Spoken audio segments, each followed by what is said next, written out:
Bienvenidos a Un Principito Liberal. Como saben, en este canal nos apasiona elaborar videos explicativos sobre reforma política peruana. Hemos convocado a candidatos de diferentes partidos políticos para conocer sus posiciones claras sobre temas concretos de reforma política. Hoy contamos con la grata compañía de Adriana Tudela, candidata al Congreso por Avanza País con el número 5 por Lima. Ella y el candidato Alejandro Cabero, del mismo partido, son posiblemente los únicos quienes en estas elecciones han apostado por poner como emblema de campaña la reforma política. Le cedo ahora la palabra a la candidata Tudela para que nos cuente un poco de su trayectoria académica, experiencia laboral y cómo supo que era el momento de lanzarse y por qué eligió a Avanza País. Muchas gracias por la invitación y un saludo a todas las personas que nos están mirando. Bueno, mi nombre es Adriana Tudela, yo soy abogada, tengo una maestría en Derecho por la Universidad de Chicago.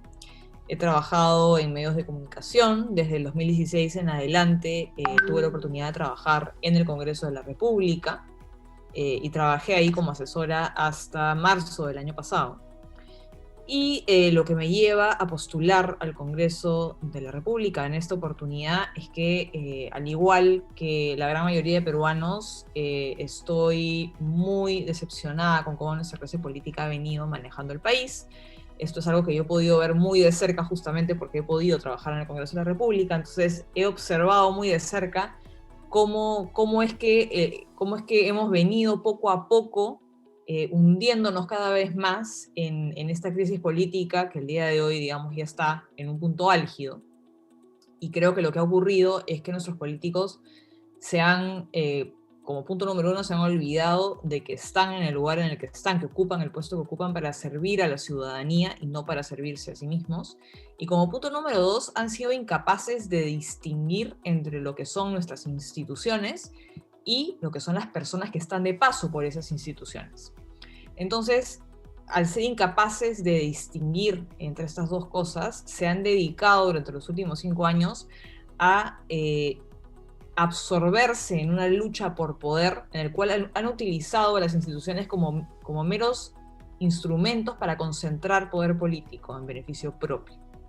Y en ese proceso han debilitado profundamente nuestras instituciones y al día de hoy ya vemos cómo el populismo, la demagogia y el estatismo están empezando a dar señales de que eso es un poco lo que nos está esperando para los próximos años. Así que yo veo esta situación con mucha preocupación.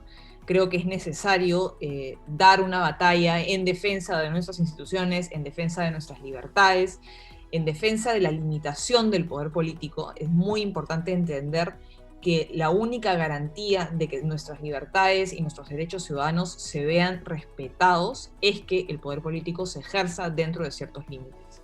Y es por ese motivo por el cual yo estoy postulando al Congreso, porque quiero defender estas ideas y quiero también plantear una serie de propuestas que lo que buscan es limitar el poder político y darle más mecanismos a los ciudadanos para poder fiscalizar a sus autoridades y para poder exigir y facilitar la rendición de cuentas que debería existir. Y que al día de hoy, lamentablemente, nuestro sistema electoral y democrático no nos da los suficientes medios para que esto ocurra. Gracias, candidata. El primer tema que tocaremos es el controversial voto voluntario. La facilidad de llegar a emitir nuestro voto no es igual para todos los sectores del Perú. No es igual en el ámbito rural que en el urbano. No es igual en los Andes que en la costa. No es igual en provincias que en Lima, ni tampoco es igual en los sectores populares. Países donde el voto es voluntario cuentan con mecanismos para fomentar que la emisión del voto sea un ejercicio de libertad plena y no condicionado al sector al que se pertenece. Algunos de estos mecanismos son el voto postal, seguro y de confianza a nivel nacional, como en Suiza, y otro mecanismo es el voto temprano, que permite emitir el voto varias semanas antes de la elección, como en Noruega. Candidata Tudela, ¿estaría Avanza País de acuerdo en instaurar primero y como mínimo el voto postal y el voto temprano a nivel nacional antes de transicionar al voto voluntario? A ver, como para empezar, estoy de acuerdo contigo en que el Estado tiene que garantizar el ejercicio del derecho al voto sin que las personas tengan que incurrir en muchos costos o que no tengan que viajar durante largas horas o incluso días para poder emitir su voto. Eso como punto número uno.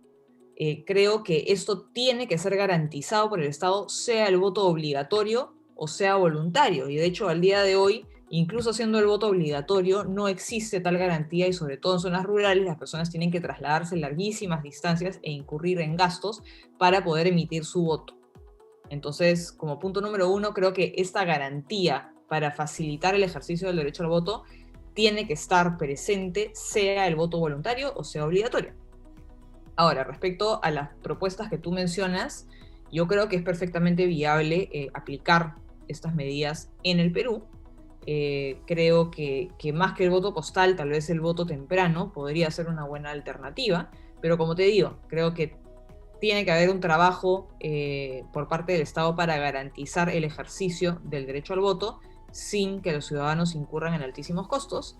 Y pienso que nosotros como país tenemos ciertas limitaciones. Creo que muchas personas no pueden ejercer su voto de manera tan fácil como otras. Y creo que tenemos que trabajar en eso, más allá de si el voto es voluntario o si es obligatorio, pero creo que incluso, digamos, estas carencias que tenemos son más restrictivas o son más graves siendo el voto obligatorio, porque obligamos a todo el mundo a incurrir en estos gastos, mientras que si el voto fuese voluntario, no sería esto una obligación, ¿no? Algunos de los países donde el voto es voluntario en la región son Colombia y Chile. En Colombia se observaba que ahí, en los lugares donde el ausentismo estaba enraizado, ahí estaba la guerrilla. En Chile, el presidente Piñera fue elegido por solo el 26% del padrón electoral, pues solo la mitad del electorado acudió a votar. Más recientemente, en su plebiscito de entrada para decidir si se debería redactar una nueva constitución, una vez más, solo la mitad del electorado acudió a votar y decidió por cambiar su Carta Magna con solo el 40% de los votos del padrón. Candidata Tudela, en una democracia frágil como la peruana, con instituciones y partidos aún en proceso de reestructuración y una ciudadanía cuya primera prioridad es sobrevivir a la crisis, ¿no sería el voto voluntario, por lo menos inoportuno por ahora, al comprometer el hilo de legitimidad del que pende nuestra imperfecta democracia? No, yo considero que no. Creo que decir que la legitimidad de nuestra democracia depende del voto obligatorio implica decir que nuestra democracia está sostenida por un sistema de respiración artificial. Y creo que eso no es así. De hecho, tenemos el día de hoy un gobierno muy poco legítimo, o por lo menos muy poco popular. Tenemos un gobierno que también es percibido, un Congreso que también es percibido como poco representativo, como ilegítimo. Sin embargo, ambos han sido, bueno, el gobierno no, pero el Congreso ha sido electo bajo un esquema de voto obligatorio. Entonces, pretender ligar la legitimidad a la obligatoriedad del voto realmente no se ajusta a cómo suceden las cosas, no se ajusta a la realidad. Creo que esto es un tema de principio. El voto tiene que ser libre porque el voto es un derecho y un derecho no puede ser simultáneamente un derecho y una obligación. El derecho al voto es una libertad porque el pueblo es soberano y como soberano tenemos el derecho a elegir a nuestras autoridades. Entonces es una contradicción que se le obligue al que es soberano a ejercer este derecho.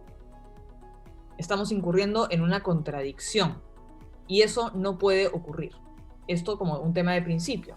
Además de ser un tema de principio, creo que también está generando incentivos incorrectos, está generando incentivos para que tengamos partidos políticos débiles, está generando incentivos para que tengamos políticos mediocres, está generando incentivos para que hayan malas propuestas.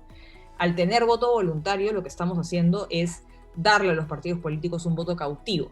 Los partidos políticos no tienen que esforzarse por captar votos de los ciudadanos, no tienen que esforzarse por convencer a los ciudadanos. Como todo el mundo tiene que ir a votar, ellos en realidad no tienen que hacer un trabajo real por convencer a la ciudadanía, por ganar adeptos y por realmente convertirse en una opción convincente. Mientras que si tuviésemos el voto voluntario, lo que generaríamos es que los partidos políticos se van a ver en la obligación de realmente hacer el trabajo necesario para convencer a los ciudadanos, lo cual va a obligar a los partidos a solidificarse, va a generar mejores candidatos, va a generar mejores propuestas también, y además vamos a generar más convicción en la ciudadanía a la hora de ir a votar. En todas las democracias sólidas y desarrolladas del mundo, el voto es voluntario. Incluso en estos países hay porcentajes de ausentismo. Sin embargo, nadie pretende decir que la legitimidad del presidente de los Estados Unidos pende de un hilo porque hubo porcentajes de ausentismo. Creo yo que la democracia implica mucho más que simplemente acudir a las urnas. Y justamente lo que tenemos que lograr es darle a los ciudadanos mayores mecanismos de fiscalización, mayores oportunidades para participar en democracia, hacer que la participación en democracia sea menos costosa y lograr así, poco a poco, asentar nuestra democracia y hacerla más sólida. Pero creo que pretender decir que la democracia se limita se limita a simplemente la asistencia a las urnas y mientras más personas asistan, entonces más legítima es la democracia, está demostrado por los hechos que no es así. Ok. Vale mencionar que algunas democracias fuertes donde el voto sigue siendo obligatorio son Bélgica, Luxemburgo, Holanda, Australia, pero entendemos de que Avanza País también estaría a favor de propiciar los mecanismos para cerrar la brecha entre la accesibilidad del voto, ¿verdad? Así es. Un dato adicional es de que, bueno, un dato casi extremo es el caso de los peruanos en el extranjero, donde el voto es voluntario. Sin embargo, es tan difícil emitir el voto que en las últimas elecciones del 2020 se registró un ausentismo del 76%. Sería terrible que una cifra similar se dé en Perú a nivel nacional. Pero ahora pasamos al siguiente tema. El siguiente tema que tocaremos es el que cambiará toda la democracia peruana. Nos referimos a las PASO, es decir, las primarias abiertas, simultáneas y obligatorias. En sencillo, con las PASO ya no son las cúpulas partidarias quienes arman el menú de candidatos, sino todo el Perú al ser convocados a votar por nuestro precandidato preferido de nuestro partido preferido. Este proceso electoral se realiza 6 meses antes de las elecciones generales y se vota a través de voto preferencial.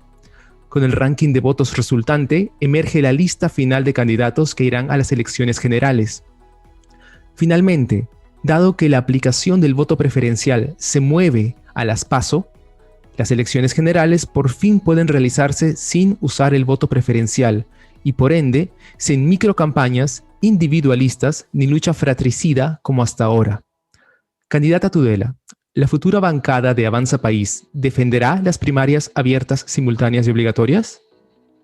Bueno, este asunto puedo, digamos, yo abordarlo a título personal, no a nombre de la bancada, pero yo considero que no es óptimo que existan estas elecciones abiertas y obligatorias. Creo que los partidos políticos son asociaciones privadas de individuos que tienen un elemento que los une, y este elemento que los une es la afinidad política y la creencia en un proyecto político en particular.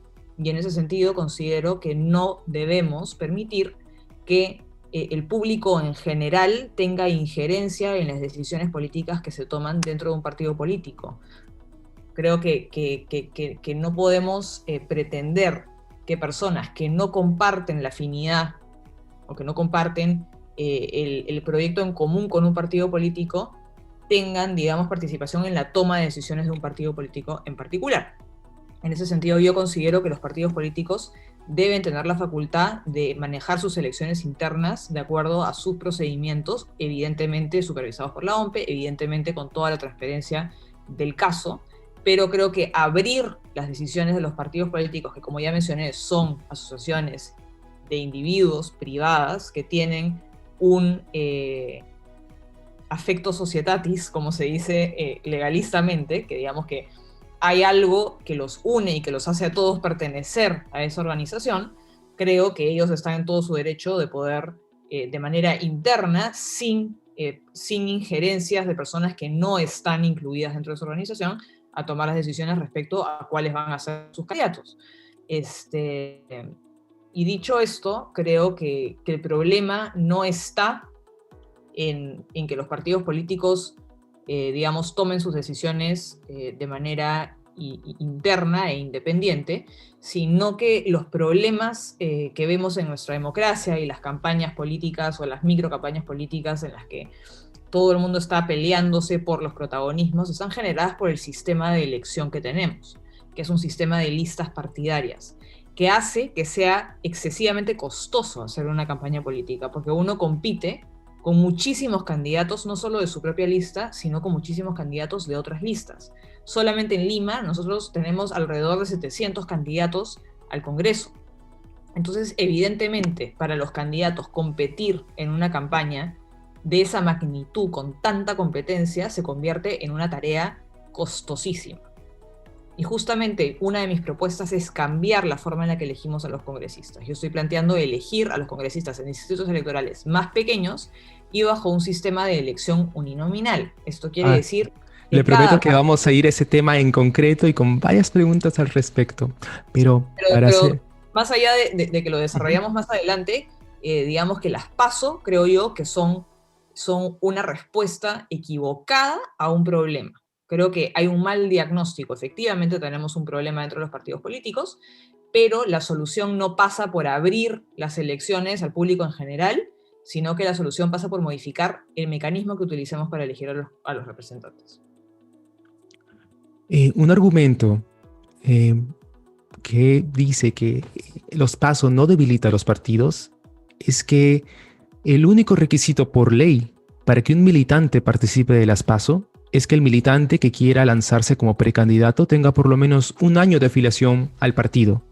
El resto de requisitos para inscribirse como precandidato a las PASO los establece el partido de acuerdo a su estatuto y su reglamento. Y el partido lo puede hacer de lo más amplio a lo más angosto, de acuerdo a los requisitos que el partido mismo considere como meritorio para participar en la elección. Como si esto no fuese suficiente. Yo me refiero para participar en la elección. Yo creo que tanto para participar en la elección como para poder votar en la elección interna, uno tiene que ser militante del partido. Lo que yo critico es que se pretenda que personas que no militan en un partido, que no tienen ninguna afiliación con el partido, tomen una decisión respecto al partido político. Eso es lo que a mí me parece incorrecto y considero que cualquier militante debería poder participar en la elección interna, pero creo que la decisión la debe tomar la militancia del partido a través del voto. Que esta decisión no puede ser abierta al público en general, porque al final van a ser personas que no tienen ningún tipo de relación con el partido, que no tienen filiación con el partido, los que van a inferir en la decisión. Y eso considero que no debería ser así. Tenemos el caso de las PASO argentinas y las PASO uruguayas. En las PASO uruguayas, por ejemplo, las PASO no son obligatorias, así que realmente no son PASO, son PSO. Y se observa un fenómeno negativo en este caso. En muchos de los casos, los resultados muestran que quienes acuden a votar son los sectores más educados, número 1. Número 2, los que tienen simpatías políticas. Y número 3, quienes tienen posiciones ideológicas más extremas, lo que ocasiona que los candidatos que se ubiquen en posiciones más radicales resulten beneficiados. La Comisión de Alto Nivel de la Reforma Política menciona que la obligatoriedad de la participación ciudadana ayuda a que los candidatos seleccionados se encuentren más cerca del promedio de votantes, mejorando el vínculo de representación. Ahora, también en una encuesta de Ipsos del 18 de marzo del 2020, se revela de que el 86% de los encuestados estaban a favor de que las primarias sean abiertas y no solamente cerradas a los partidos. Parece que la ciudadanía sí quiere participar en la elección de los precandidatos. Sí, pero digamos que algo sea popular no necesariamente lo hace una buena política pública. Creo que como dije nuevamente, ¿no? Pretender que personas que no tienen ningún tipo de filiación ni que tienen ningún tipo de afinidad ideológica con un partido político tomen decisiones respecto a ese partido político, creo que no respeta la naturaleza del partido político. Creo que las decisiones del partido político deben ser tomadas por la militancia del partido político. Y, digamos, más allá de si las personas o la ciudadanía lo aprueba o lo desaprueba, las políticas públicas se tienen que analizar en función a los principios que las inspiran, en función a sus efectos, más allá de si son populares o no. O sea, un compromiso posible sería de que antes de las primarias abiertas hayan unas elecciones internas cerradas solamente con los militantes, en los que ellos elijan quiénes van a ser los precandidatos que van a las elecciones, a las PASO. En las PASO se realiza el ranking y luego las elecciones generales se realizan de manera limpia, sin voto preferencial. ¿Sería esa una posibilidad viable, tener primero unas elecciones internas cerradas para generar los precandidatos y luego tener las PASO y finalmente las elecciones generales? Es que sería lo mismo, pues. Sería No, lo pero hoy mismo, serían porque los militantes igual quienes van a ser elegirían. personas que no tienen filiación con el partido los que van a elegir entre los precandidatos preseleccionados y van a tomar la decisión sobre quién va a ser el candidato presidencial del partido. Y nuevamente, yo considero que esa es una decisión que debe tomar la militancia del partido. Ese es en el caso presidencial, pero en el caso de congresistas hay varios candidatos, entonces la militancia sería un prefiltro antes de ir a las primarias. ¿No le parece? Creo que se mantiene la figura, ¿no? O sea, lo que me estás diciendo es que para elegir a los candidatos al Congreso, la militancia toma una decisión respecto a los precandidatos y luego toda la ciudadanía tiene la posibilidad de elegir respecto a quién va a ser el candidato final. Ah, ya. Me refiero a que en las PASO lo que se escoge es una lista de precandidatos. La ciudadanía escoge qué precandidato va a ir, bueno, genera el ranking, donde salen las listas que eventualmente van, las listas cerradas, a la elección general. El punto era de que antes de eso, en las elecciones internas cerradas, solamente donde votan los militantes, ahí es donde se voten por una lista amplia de militantes y los militantes voten por sus correligionarios y ellos selecten un subgrupo y de ahí ese sean el subgrupo de precandidatos y solamente esos precandidatos van a las PASO, donde se realiza otro filtro. Entonces tenemos primero el filtro militantes, donde escogen es como decir que escogen entre los precandidatos. De esos pues, generan los precandidatos que van a las PASO y finalmente de ahí sale o emerge la lista cerrada que va al Congreso. Entonces ahí se cumpliría de que serían los militantes del partido quienes primero armarían la lista inicial. Sí, pero no tienen la decisión final. No, me mantengo en mi posición de que creo que para poder tomar una decisión dentro de un partido uno tiene que tener algún tipo de filiación con el partido. Y creo que son los militantes a través del ejercicio del voto los que tienen que tomar la decisión respecto a quiénes van a ser los candidatos definitivos.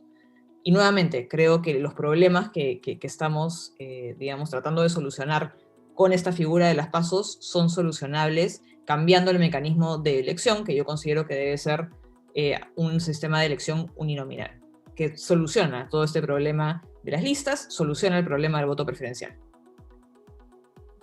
Claro, porque usted considera de que con el voto, con los distritos uninominales, los candidatos ya no competirían con sus correligionarios por el distrito uninominal por el que se lanzan, ¿verdad? La competencia Ok. se daría únicamente en la elección interna al interior del partido.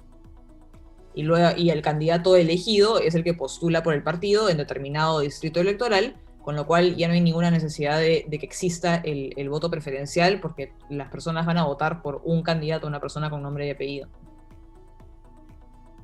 Muy bien. Con respecto a la cuota de invitados, normalmente era el 20% en las PASO. En una lógica de distritos uninominales, debería permitirse de que para un distrito uninominal en particular o algunos, se pueda directamente la gerencia del partido insertar un candidato ahí. Bueno, creo que depende del partido político. Yo la verdad es que en estos asuntos soy bastante liberal. Considero que los partidos políticos son asociaciones privadas de individuos que pueden también escoger los mecanismos internos bajo los cuales ellos eligen a sus candidatos. Entonces, creo yo que lo óptimo es que si un partido político quiere poner a un invitado para postular en determinado distrito electoral, digamos, esta decisión debería ser tomada por la militancia del partido político, pero creo que también sería perfectamente viable y legítimo que un partido político quiera simplemente elegir a dedo a un invitado y ponerlo como candidato en determinado distrito electoral. Creo yo que los partidos políticos deben tener, digamos, la libertad de poder determinar cuáles son las reglas bajo las cuales ellos mismos se organizan. Creo yo que el Estado no puede imponer reglas de organización. Pero sería por lo menos solamente una cuota, ¿verdad? Porque si Sí. resultan que Bueno, o que el 80% de los distritos uninominales fueron elegidos a dedo por la administración del partido, las cúpulas, no sería realmente una visión liberal de ello, si no han pero participado los no, creo que militantes. eso no ocurriría en la realidad porque entonces no tendría sentido tener un partido político. Probablemente si un partido político elige al 80 o al 90% de sus candidatos a dedo como invitados, va a haber bastante descontento en la militancia del partido y probablemente el partido no sea viable en el largo plazo. También hay que tomar en consideración los incentivos que hay dentro de los mismos partidos políticos. No todo necesariamente tiene que venir de una imposición estatal. ¿No ha sido ello lo que ocurrió en el caso de elecciones municipales y gobiernos regionales, donde quienes se lanzaban como candidatos a las alcaldías y como gobierno regional eran elegidos por a puerta cerrada? ¿Cómo, perdón? Por ejemplo, en el caso de gobiernos regionales, las candidaturas a gobiernos regionales, donde solamente hay un ganador, así como para las elecciones para las alcaldías, los candidatos no fueron elegidos por la militancia, probablemente, en muchos casos fueron elegidos a puerta cerrada, como si se hubiese usado una cuota muy amplia de invitados, o sea, para efectos prácticos. Entonces, es como si sí hubiese una evidencia de que los partidos muchas veces abusan de esa potestad que tienen. Bueno, depende, ¿no? O sea, cada partido político, no es que un solo partido político ha puesto a todos sus candidatos como invitados, sino que se suele recurrir en distintos partidos políticos a la figura de un invitado. Y creo que los partidos políticos tienen la libertad de poder postular a un invitado como su candidato. Ahora, evidentemente creo que lo óptimo es que sea la militancia la que tome estas decisiones, pero nuevamente creo que los partidos políticos deben tener cierta libertad para regir sus propios procedimientos internos. Antes de pasar al siguiente tema, concretamente para usted, ¿qué porcentaje de invitados o selección de candidatura directa a dedo sería proporcional o aceptable? ¿20%, El 50%? 20% que tenemos el día de hoy está bastante aceptable. De acuerdo. Ahora pasamos al segmento de evaluación del partido Avanza País en su proceso de elecciones internas pasado. En el 2020, las PASO se suspendieron temporalmente por la pandemia y fueron reemplazadas por las elecciones internas de los partidos, en las que solo se permitió votar a los militantes y de manera voluntaria. Estas elecciones internas de noviembre de 2020 fueron la prueba de fuego para determinar si los partidos actuaban con la democracia que pregonan. El Congreso había aprobado 3 modalidades para que los partidos puedan armar el menú de candidatos. La primera era que las listas las armen los delegados, es decir, las cúpulas. La segunda era que las listas las armen los militantes votando directamente por su correligionario preferido, para poder rankear la lista. Y la tercera era que los militantes voten entre listas predefinidas sin opción a rankear candidatos. La pregunta es, ¿por qué Avanza País escogió entre todas la modalidad que restringía al máximo la libertad de elección de sus militantes al optar por listas cerradas al Congreso, con orden preestablecido, con orden inmutable, y donde en cada distrito electoral solo había una sola lista paquete como alternativa, y cada una, en todas las circunscripciones, sin competidores? Bueno, creo que los partidos políticos tienen la libertad de presentar una lista única, como fue lo que ocurrió en el caso de Avanza País, y creo que equiparar a los delegados con cúpulas no necesariamente es así, porque los delegados también son electos. Así que creo yo que Avanza País optó por uno de los 3 mecanismos permitidos para hacer su elección interna y así lo hizo. La lista de delegados de Avanza País también era única, entonces cuando el militante iba a votar, solo podía votar por la lista 1. Sí, pero eso es una Pero decisión de partido. Si hubiesen habido dos listas, probablemente se hubiese propuesto otra, pero nuevamente son decisiones internas del partido.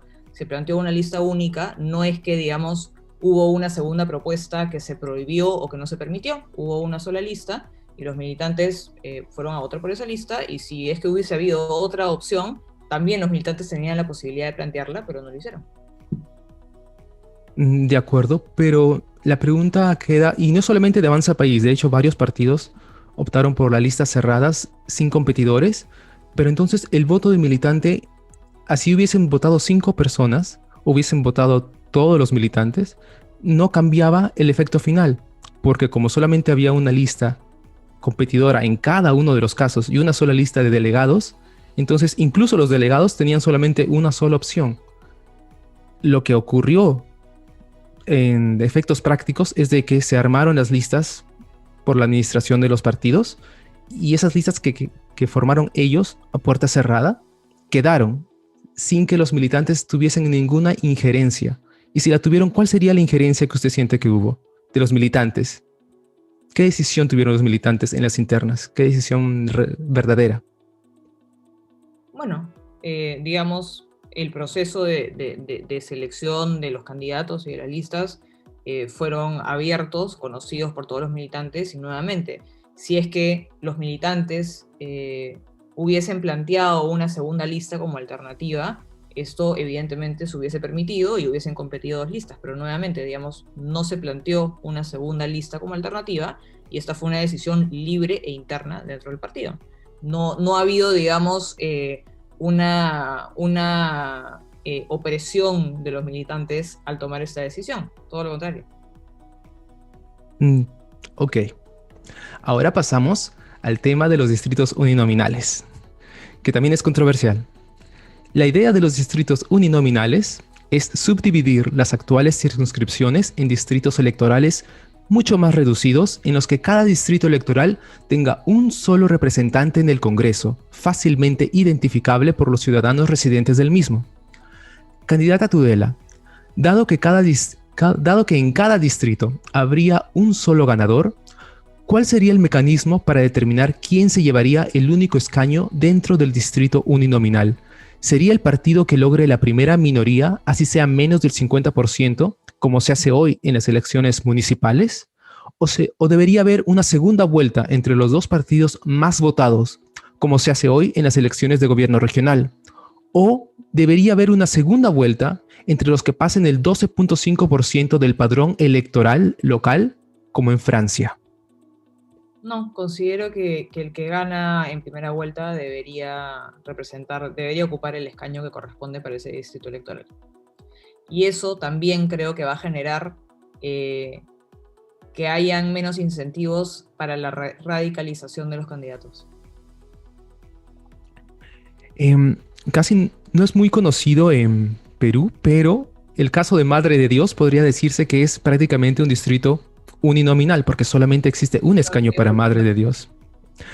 Y lo que tuvimos, por ejemplo, en las elecciones pasadas fue de que el partido más votado dentro de esa circunscripción, de Madre de Dios, fue Avanza País, con 20% de votos. Pero como no pasó la valla, pasó al siguiente partido, que es Unión por el Perú, que obtuvo 15% de votos. Y el siguiente era el FREPAP con 9%. Entonces, el representante de esa circunscripción llegó con solamente el 15% de apoyo. ¿No hubiese sido un poco más democrático tomar quizá a los 3 más votados o a los 2 más votados? O sea, si no representa siquiera el 50%... ¿Te refieres a que te parece más democrático no tener un sistema de elección uninominal? No, en esta pregunta es de que si estuviésemos en un sistema uninominal, y en el caso de Madre de Dios lo es, el sistema de elección no debería ser con segunda vuelta como se hace en Francia. Yo considero que no es necesario, pero esto evidentemente va a tener que ser sometido a debates, consensos dentro del Congreso de la República. Yo no me cierro la posibilidad, pero considero que es más eficiente que sea el que gane, digamos, la elección en primera vuelta. Y creo que además el hecho de que el que gane en primera vuelta sea el que representa a todo el distrito electoral genera incentivos para que los partidos tiendan un poco más hacia opciones moderadas y de centro y no tanto a los extremos. Ok, pero no ocurre precisamente lo contrario, porque normalmente son los extremos los que obtienen sus bolsones de votos, mientras que las posiciones moderadas son las que tienden a fragmentarse, como lo vemos en las No es elecciones así, no presidenciales es de así ahora. porque el que gana va a tener que representar a todo el distrito electoral, mientras que lo que ocurre ahora con el sistema de listas es que el congresista, el que gana, tiene mucho más incentivos a hacer política en función a intereses partidarios, simplemente a representar a su bolsón, mientras que en un sistema de elección uninominal el ganador no representa únicamente a su bolsón, sino que tiene que representar a todo el distrito electoral. Y creo yo que eso también genera incentivos para que las opciones sean más moderadas, para que no hayan tantas opciones extremas. Ok. Candidata Tudela, ¿estaría a favor de mover la fecha de las elecciones parlamentarias al día de la segunda vuelta presidencial para propiciar mayor apoyo a quien llegara al Ejecutivo? Sí, creo que es una alternativa viable. ¿Mm? Ahora, lo que advierte la academia sobre los distritos uninominales es que, dado que existe un solo ganador por distrito electoral, aquel que logre una mayoría se lleva el único escaño disponible, silenciando al resto de la población dentro de ese distrito. Para salvaguardar una buena proporción de representatividad, la academia propone que el número ideal de escaños por distrito electoral sea de 5 escaños. Es como el número mágico. Candidata Tudela, ¿estaría a favor de que, si no se puede llegar a distritos uninominales, estaría a favor de que se reduzcan a 5 escaños para evitar la subrepresentación de preferencias alternativas y evitar un oscilamiento entre solo dos partidos dominantes polarizados, como en otros países que tienen partidos que tienen distritos uninominales? A ver, creo que tener un sistema bipartidista no implica tener un sistema político polarizado. Al contrario, creo que modera muchísimo las alternativas políticas y creo que el caso de Estados Unidos es emblemático. Dentro tanto del Partido Demócrata como del Partido Republicano hay un amplio espectro de posturas. Y considero que, de hecho, justamente nosotros, al tener una amplia oferta partidaria, deberíamos apostar por alternativas que tiendan a reducir la oferta electoral. En esta elección hemos tenido más de 20 partidos postulando y creo yo que optar por alternativas que reduzcan la cantidad de partidos que se presentan a elecciones es algo que deberíamos evaluar y sería algo positivo. Eh, Sobre ese tema en particular, sobre el número de partidos que están lanzando, también es cierto de que, dado que la reforma política con respecto a lo que necesitas para conservar tu inscripción de partido ya se está aplicando, entonces probablemente vamos a ver una masacre de partidos, ya no vamos a tener más de 20, sino probablemente solo nos quedemos con 9. Además, lo que se proponía en las PASO, que ya es ley por cierto, es de que en las primarias abiertas simultáneas obligatorias, donde participan todos los partidos obligatoriamente, solamente pasarían al siguiente round, a las elecciones generales, quienes logren por lo menos 1.5% de los votos válidos. Entonces ahí también era, en las PASO, es como una prepoda para que, en caso se hayan registrado 15 partidos, otra vez se reduzca la oferta. Eso es con respecto a la oferta electoral. Ahora, en Francia, que usa distritos uninominales, para atenuar los efectos negativos de tener un solo ganador por distrito, tiene un ratio de 82.000 electores por escaño en su Cámara de Diputados, que es la Asamblea Nacional, que en total tiene 577 escaños. Ahora, para lograr un ratio equivalente en Perú, necesitaríamos una Cámara de Diputados con 300 escaños. Candidata Tudela, ¿cuántos escaños considera Avanza País que debería tener la Cámara de Diputados peruana de instaurarse los distritos uninominales? Bueno, la propuesta que estamos planteando no implica necesariamente un aumento de los escaños, simplemente implica una división de los actuales distritos electorales en función a los escaños que ya existen. Sin embargo, yo a título personal Considero que hay un problema de subrepresentación y yo sí considero que el número de representantes en el Congreso tiene que aumentar. ¿Tiene alguna proyección de qué tamaño debería tener? ¿O al menos qué ratio debería tener por Bueno, escaño? creo que lo que tú, de un representante por cada 80.000 habitantes es un ratio bastante aceptable, ¿no? Claro. La Comisión Tuesta proponía por lo menos un ratio de 150.000, pero por supuesto un ratio de 82.000 sería mucho mejor. Ahora, uno de los problemas al dividir los distritos para distritos uninominales es el llamado gerrymandering, es decir, manipular las líneas divisorias de los distritos electorales de tal manera que estratégicamente el territorio que encierra favorezca a un partido en particular. Candidata Tudela, ¿estaría a favor de que no sea el Congreso el que dibuje los distritos electorales, sino un ente ajeno y autónomo como el Jurado Nacional de Elecciones o la OMPE, basados en aspectos estrictamente técnicos de densidad poblacional? A ver, creo que el gerrymandering no es un problema que nos haya afectado a nosotros ahora con el sistema actual y por lo tanto no creo que nos deba afectar en el futuro. Y considero que así como se trazaron los límites de los actuales distritos electorales, también se tienen que trazar los límites de los distritos electorales más pequeños. Y ya si es la OMPE, si es el Jurado Nacional de Elecciones o si es el Congreso, creo que es indistinto porque nosotros no somos como los Estados Unidos, no somos un sistema bipartidista, entonces no tenemos ese problema. Y incluso con el sistema actual, también podría haber habido gerrymandering y no lo ha habido. Creo que no es un problema que se aplique a nuestra realidad.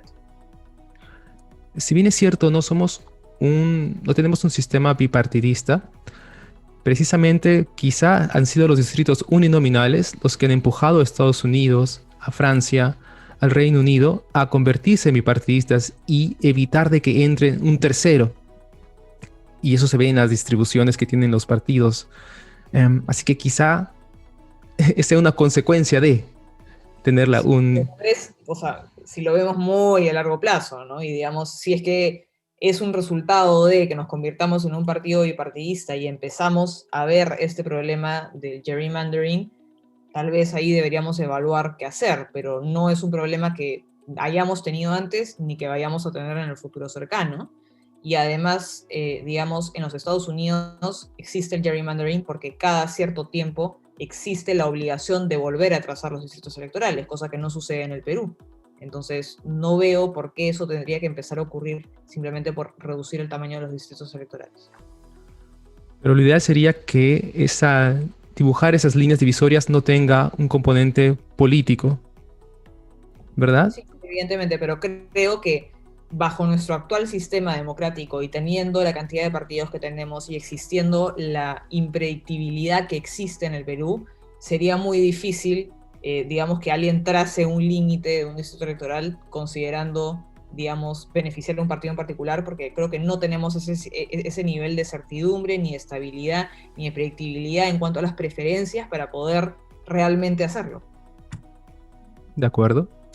Finalmente, para las elecciones donde hay un solo ganador, como en el caso de los distritos uninominales, la academia sugiere que la manera más sencilla y efectiva de elegir dicho ganador es a través del llamado approval voting, es decir, permitir al elector votar por más de un candidato a la vez, ya que al final ganaría, o pasarían a la segunda vuelta, quienes hayan acumulado el mayor consenso en los ciudadanos.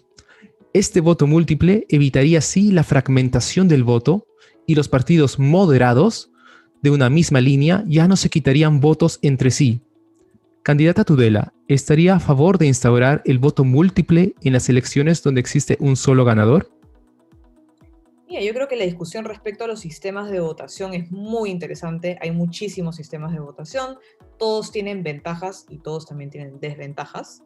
Y considero que yo por lo menos estoy abierta a evaluar y debatir sobre distintos procesos de votación. Yo no me cierro a esa posibilidad y creo que esta discusión sobre los distintos sistemas de voto son bastante interesantes. Ciertamente son interesantes. De hecho, no olvidemos de que la elección presidencial también es una elección donde hay un solo ganador. Por eso también la academia decía de que sería lo mejor de que se permita dar al ciudadano toda la libertad para marcar todos los candidatos con los que se siente, con los que siente que debe darle su apoyo, para que así quienes pasen a la segunda. ¿Perdón? En orden de preferencia. No necesariamente el orden de preferencia, sería solamente marcar, porque otra de las maneras, de otro sistema es hacer el ranking o Sí. encima ponerle estrellitas. Si bien es cierto, esa es todavía una mejor manera, el problema es la facilidad del voto para el Para elector, calcular el resultado. Exacto. para calcular el resultado y para el elector de a pie que va a votar para marcar de manera correcta, bueno, para poner las estrellitas o el ranking de la manera correcta. Entonces se decidió de que lo más sencillo de implementar y lo más efectivo era precisamente simplemente decir al elector, ya no necesitas marcar solamente por un logo o por un candidato, puedes marcar por los que quieras. ¿Cómo sería el panorama si eso se permitiese para las elecciones donde estamos ahora? Entonces, quizá Hernando de Soto con algún bolsón de los votantes de Keiko Fujimori o con de repente gente más de derecha o de derecha liberal podrían juntar sus votos y quizá él estuviese más arriba. Es una de las preguntas hipotéticas. Ahora pasamos al otro tema controversial, la bicameralidad. En el 2018, más del 90% del Perú votó en contra de la fórmula de bicameralidad del Congreso. Algunos votando en contra por convicción y otros porque dicha fórmula quebraba el balance de poderes al distorsionar la figura de cuestión de confianza. Avanza País se ha pronunciado a favor de un retorno a la bicameralidad. La pregunta es, para no ir en contra de lo decidido en el referéndum 2018, ¿debería una fórmula alternativa de bicameralidad necesariamente ser ratificada por el Perú vía referéndum para legitimarse? La fórmula de bicameralidad con renovación por mitades sería mucho más atractiva para la población en una consulta. Yo considero que el hecho de que haya sido rechazado vía referéndum no implica que nunca más pueda ser debatido o incluso aprobado por el Congreso de la República. Así como hay muchos proyectos de ley que no son aprobados por el Pleno, y estos son vueltos a poner, son vueltos a debatirse y vueltos a aprobarse en momentos posteriores, considero que los resultados de un referéndum no pueden ser vinculantes eternamente. Y en ese sentido yo considero que sí se tiene que debatir y llegar a consensos en el Congreso de la República respecto a la posibilidad de volver a la bicameralidad. Y como tú mencionas, me parece perfecto que también el Senado sea sometido a una renovación por mitades. A eso iba precisamente la siguiente pregunta, porque en otras intervenciones hemos escuchado de que usted estaba a favor de la renovación por mitades de la Cámara de Diputados y queríamos preguntarle cómo debería renovarse la Cámara de Senadores. Entendemos entonces que usted también estaría de acuerdo a que la Cámara de Senadores a mitad de periodo se renueve al 100%. Creo que el periodo debe ser distinto, así como en los Estados Unidos, digamos, la Cámara Baja se renueva cada 2 años y la Cámara de Senadores se renueva cada, digamos que no No, de hecho coincide. se renueva también cada 2 años, pero un Pero tercio de la Cámara. un tercio. A lo que voy es que Exactamente. creo que no debería renovarse tanto la Cámara Baja como la Cámara Alta al mismo tiempo. Creo que el Senado debe representar cierta estabilidad y permanencia, mientras que la Cámara Baja puede, digamos, ser sometida a mayores cambios.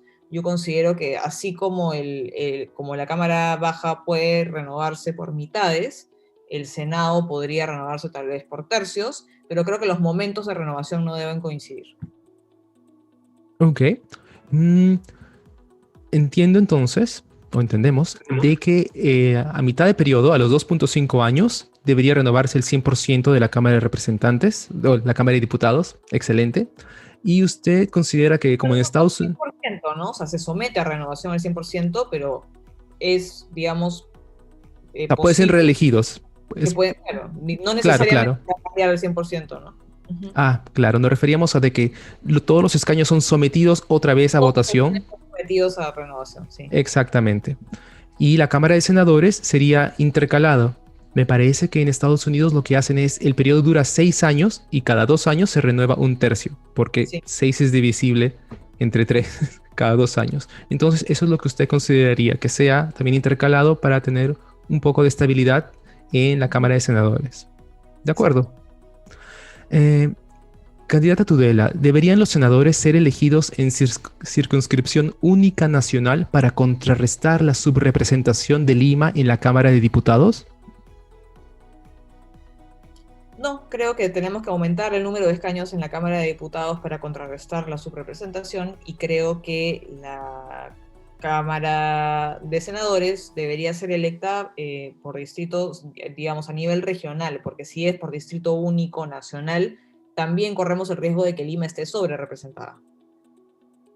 Mm, Aunque si no se logra subir el número de escaños en la Cámara de Diputados, la única alternativa sería subsanarlo con, con Tal vez, tener una sobrerepresentación en la Cámara de Senadores.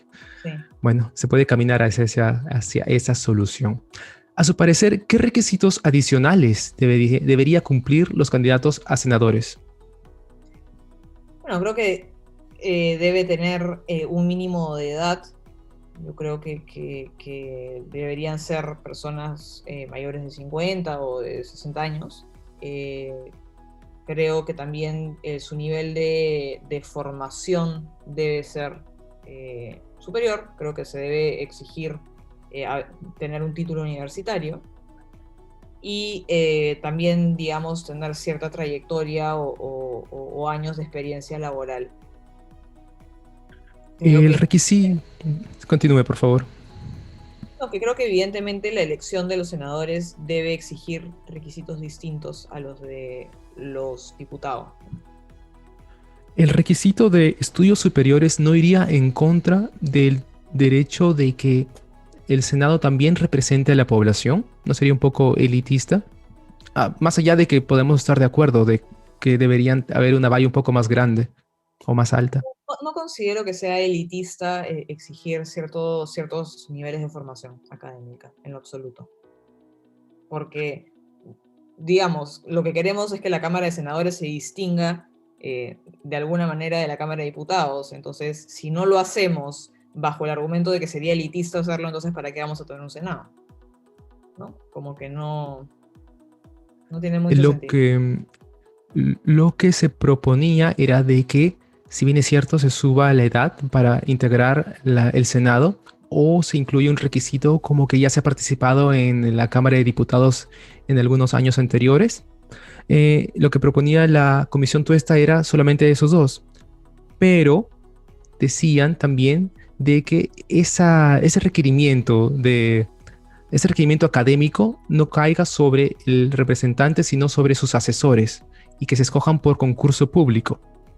Entonces, incluso si llega un congresista, en este caso un senador, y quizás un líder de su comunidad, una persona muy respetada, pero no tiene los estudios superiores, quizás sean entonces sus asesores quienes podrían darle todo ese conocimiento que necesita para complementar y representar a su región.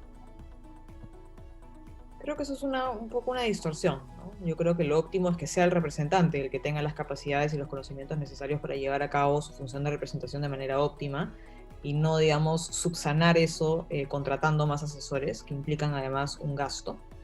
Y respecto a la realización de un concurso público para contratar a los asesores de confianza del congresista, yo considero que yo estoy en contra. Yo considero que está bien para el personal, digamos, de planta del Congreso de la República, eso está muy bien para el personal que trabaja en las comisiones del Congreso de la República, pero considero que un congresista debe tener la posibilidad de escoger a su personal de confianza de acuerdo a su propio criterio.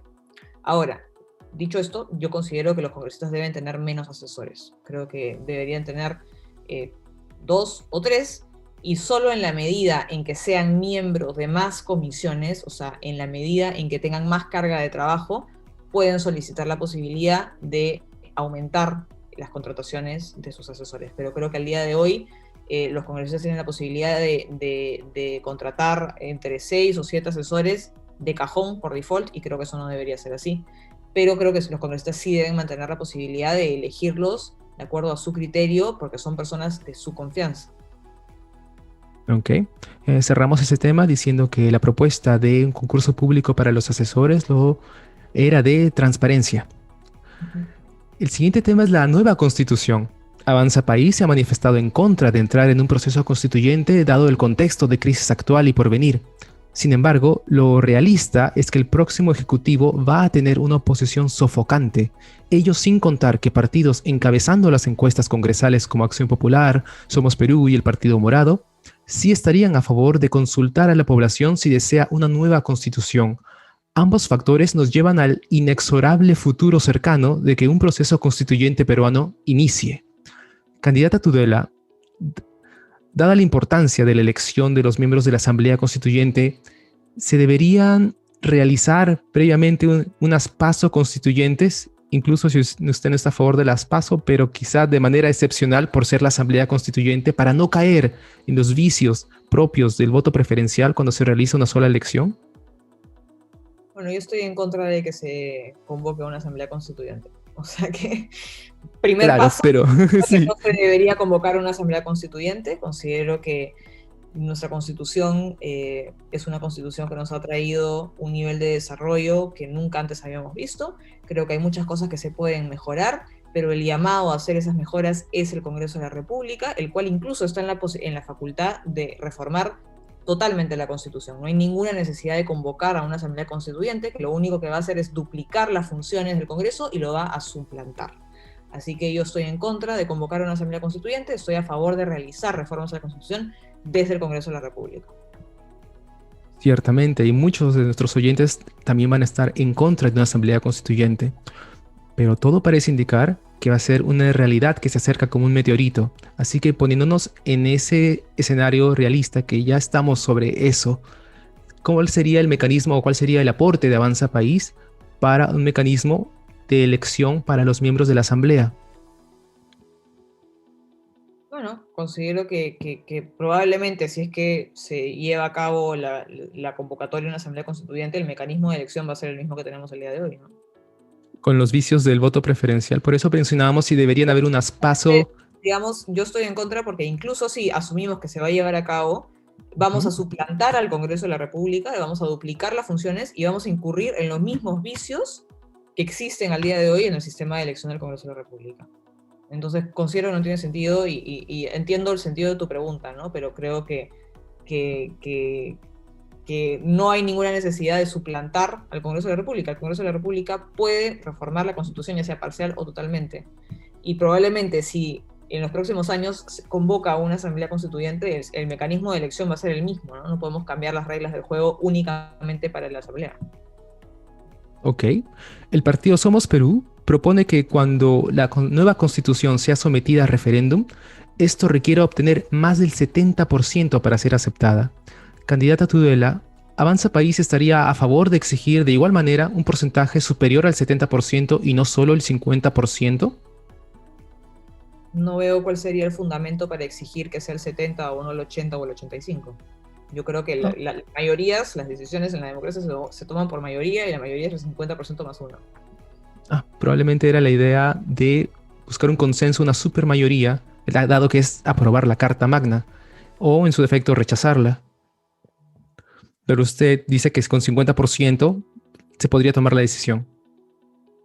Bueno, así es como se han venido tomando todas las decisiones, todos los referéndums, y digamos, para aumentar esa mayoría tendríamos que hacer una reforma constitucional para convocar una asamblea constituyente para aprobar la constitución. Me parece un poco enredado, la verdad. Yo creo que sí, yo creo que no se debería hacer, pero si se convoca una asamblea constituyente y se somete a referéndum una nueva constitución, creo yo que se tienen que hacer esto bajo las reglas del juego que tenemos el día de hoy. No podemos cambiar la constitución para que apliquen nuevas normas para un proceso en particular. De acuerdo. El último tema es algo donde usted quizá lo ha vivido en carne propia, como se dice. La siguiente reforma es sencilla pero muy potente y nos referimos a las herramientas de participación ciudadana. Como contrapeso a un Congreso que está de espaldas a la población, la legislación actual permite a los ciudadanos presentar sus propias iniciativas legislativas al Congreso, siempre que consiga recolectar 75,000 firmas que apoyen su iniciativa. Así, el Congreso tiene 120 días para deliberar. Si la iniciativa fuese rechazada o desnaturalizada, se puede completar el 2.3 millones de firmas y activar un referéndum para que sea el Perú quien decida. El cuello de botella, que hace impracticable este proceso, peor aún en pandemia, es la recolección manual de firmas en planillones físicos. ¿Se comprometería Avanza País a legislar a favor de emitir o de permitir la recolección de firmas a través de medios digitales y telefónicos para empoderar al ciudadano? Por supuesto, y ahora que lo mencionas, de hecho yo he visto este problema porque yo estuve organizándome para presentar una demanda de inconstitucionalidad frente a este decreto legislativo que le permitía a la SUNAT acceder a toda nuestra información bancaria y lamentablemente no pude llevarlo a cabo porque empezó la cuarentena, el Tribunal Constitucional no estaba atendiendo al público, la recolección de firmas únicamente se podía llevar a cabo a través de los planillones físicos, los cuales ni siquiera estaban entregando, y evidentemente se vio frustrada toda la iniciativa, y considero que es absolutamente necesario, no solo dado el contexto actual, sino en general, que el Estado utilice las herramientas que tenemos a nuestra disposición para facilitar y promover la participación ciudadana, y yo considero que la digitalización para la recolección de firmas, para presentar este tipo de iniciativas ciudadanas, es importantísima y es algo que deberíamos hacer y que yo personalmente pienso promover. Excelente, porque un derecho que es impracticable es un derecho que no existe, ¿verdad? Excelente saber esa posición de Avanza País. Hemos llegado a al final de la entrevista y tenemos un obsequio para usted, del cual usted ya tuvo un spoiler. Aquí está. Esperemos Lindo, que le guste. Muchas gracias por su participación. ¿Es una vicuña o es una llamita? Es una vicuña, porque aquí salen todos los elementos patrios, como la vicuña, el árbol de la quina y el cornucopia. Cornucopia, exactamente. Muy lindo el dibujo, me parece que eres muy talentoso. Muchas gracias. Y muchas gracias por su participación, candidata Adriana Tudela, y por absolver todas estas dudas sobre la reforma política con tanta paciencia. La reforma política suele ser un tema un poco técnico, pero es la que permite madurar a nuestra frágil democracia. Por favor, unas palabras finales a sus futuros votantes. Bueno, nada, muchas gracias a los que se han podido conectar y los que han podido ver esta conversación. Creo que es importantísimo generar estos mecanismos que le permitan una mayor participación al ciudadano en democracia, que se bajen los costos de la participación en democracia de los ciudadanos. Y creo que si le permitimos a los ciudadanos tener mecanismos de fiscalización, de control y de más participación, vamos a poder fortalecer nuestras instituciones, vamos a fortalecer la representación y vamos a poder ejercer mayor control sobre el poder político que le damos a nuestras autoridades. Y creo que eso es justamente lo que necesitamos para evitar los problemas que hemos estado experimentando durante los últimos meses, durante el último año. Y esa es mi principal misión desde el Congreso. Quiero limitar el poder político y quiero darle a la ciudadanía las herramientas que necesitan para participar realmente en la democracia y para poder fiscalizar y exigir rendición de cuentas. Gracias una vez más y nos vemos en la siguiente entrevista.